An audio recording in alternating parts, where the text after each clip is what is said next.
आपने 30 years career आपका इतना लंबा रहा है, सो माधुरी दीक्षित, ऐश्वर्या राय, श्रीदेवी, इनमें से आपकी फेवरेट कौन सी है?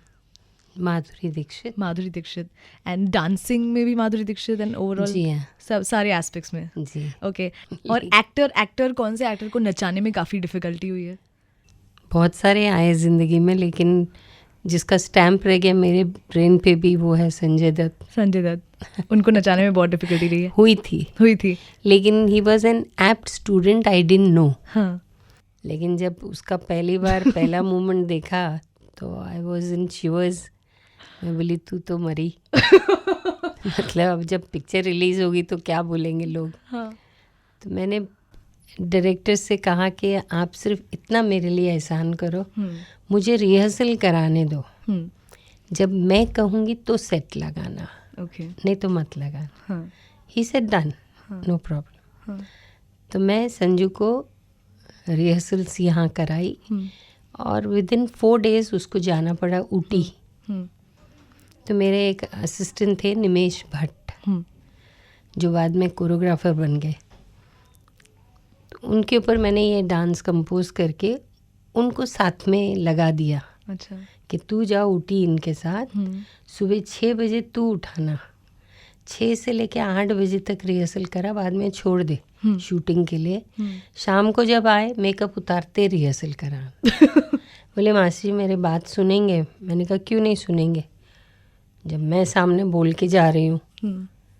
एनी हाउ उन लोग गए और 1 महीने बाद जब वापस आए तो रिहर्सल चल रही थी। तो निमेश ने आके कहा मास्टर जी वो बाबा सुनता नहीं था, उठता ही नहीं था, शाम को आता था तो बिलियर्ड में लग जाता था, तो इसमें लग जाता था, वो हमको समझता ही नहीं था कि हम असिस्टेंट हैं और किसी काम से आए। वो सिर्फ इतना बोलता था गो गो यू एंजॉय।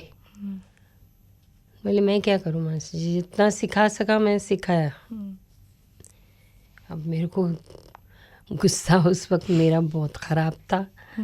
तो मैंने कहा अच्छा फ़ोन तो लगा, और मैं संजू को बोली, मैंने कहा I want you here in 15 minutes। उस टाइम ये ट्रैफिक नहीं थी। अच्छा। Okay. I said I want you here in 15 minutes। I was rehearsing in Juhu Satyam hall. Within 15 minutes he was there. And when he entered, ऐसा लग रहा था चोरी करके आया है, ऐसा एकदम भीगी बिल्ली की जैसा ऐसा सामने खड़ा हुआ, नज़रें झुका के। तो मैंने कहा संजू ये क्या बोल रहा है निमेश, तूने रिहर्सल नहीं किया, सिर्फ गर्दन हिला दी। तो मैंने कहा तू शाम को भी रिहर्सल नहीं करता था? नहीं मास्टर जी। मैंने कहा मतलब अभी तक तू तैयार नहीं है? नहीं मास्टर जी। मैंने कहा कितना सीखा है, एक मुखड़ा तो सीखा है जो मैं अपने डायरेक्टर को दिखाऊं, शायद ट्राई कर सकता हूँ। तो बोले अच्छा जितना सीखा है तू सिर्फ उतना मुझे बता दे। And when he started dancing he did the whole song.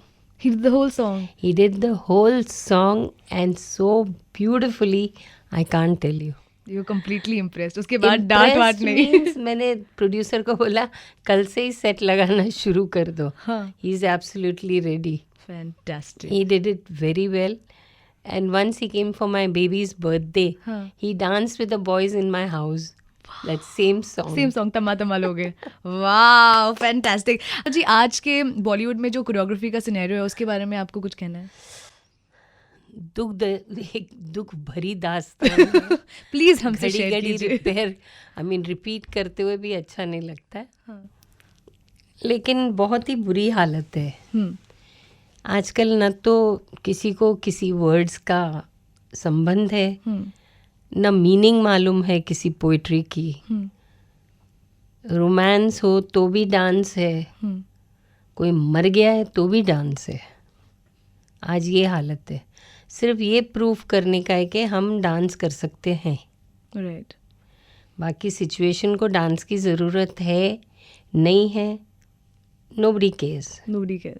Even आजकल के डायरेक्टर भी बहुत मॉडर्न बेबी बन के आते हैं ना, तो आधे से ज़्यादा तो उन लोग कोरियोग्राफर को ख़राब कर देते हैं। नहीं यार कुछ हिप हॉप डाल दे इधर, कुछ खुद को मीनिंग भी नहीं मालूम होगी हिप हॉप क्या है। लेकिन नहीं यार, हिप हॉप डाल दे और ऐसा कर दे। कभी कभी मुझे भी ऐसे मिलते हैं, लेकिन मैं बहुत इज्जत से वो गाना छोड़ देती। अच्छा। कि मैं बोलती मैं हिप हॉप वाली नहीं हूँ, हाँ। ये गाना जो मांगता है वो मैं करके दे सकती हूँ, राइट। लेकिन आप चाहेंगे कि मैं इस गाने के ऊपर हिप हॉप करूँ, हाँ। तो आई एम सॉरी। और आइटम नंबर्स के बारे में, the fast movements and everything. The cutting is become so fast. हाँ। अच्छा, tell me, when do you see a heroine perform or when do you see a hero perform? Never, no. Within 2 beats the shot is cut. Right. एक हाथ उठाने के short cut है। हम्म। तो fast cutting में उन लोग वो जो टेम्पो चाहिए वो ला देते हैं। सेम मोमेंट्स रिपीट होते हैं पूरे गाने में। आप नोट करो, एक मुखड़ा जो बन गया वो आपको हर जगह पे वही दिखाई देगा, बिकॉज कटिंग इतनी फास्ट है। What you will notice? Right. Public को तो गाना मूड वाला है, उससे मतलब है। ओके। अच्छा, कोई तो कोरियोग्राफर होगा जो आपका फेवरेट होगा, new choreographers?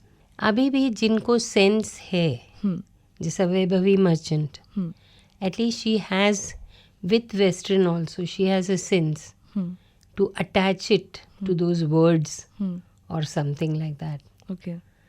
The only one which I think is there. Is the one. Then which is there are good. always those oldies. Okay. ठीक है, एस्पायरिंग कोरियोग्राफर्स को कुछ मैसेज देना चाहती हैं आप? यही कि अगर आप अपने आप को उस मुकाम पे आने के बाद रुकाना चाहते हो, you want to be steady there, like we have been here for ages, but still we are steady. Why? Because we try to create our own. True. I cannot copy a dolare from Western movies. 100%. So y'all are doing, even in Hindi dance, y'all are dancing Western. So where is the difference between our culture and their culture? Right. At least create something new. अच्छा, last but not the least, एक बढ़िया सी dance की tip हमारे listeners के लिए। सबसे पहले ये याद रखना कि जब आप डांस कर रहे हैं तो आपके सामने अगर कोई फिगर है और उनके लिए आप डांस कर रहे हैं, तो उनकी आँखों में आँखें डाल कर नाचना, उनसे नज़रें हटा कर नहीं नाचना, वरना आपके डांस का इफ़ेक्ट देखने वालों पर भी कुछ नहीं पड़ेगा। That's a tip. Thank you Saroj ji, thank you so much.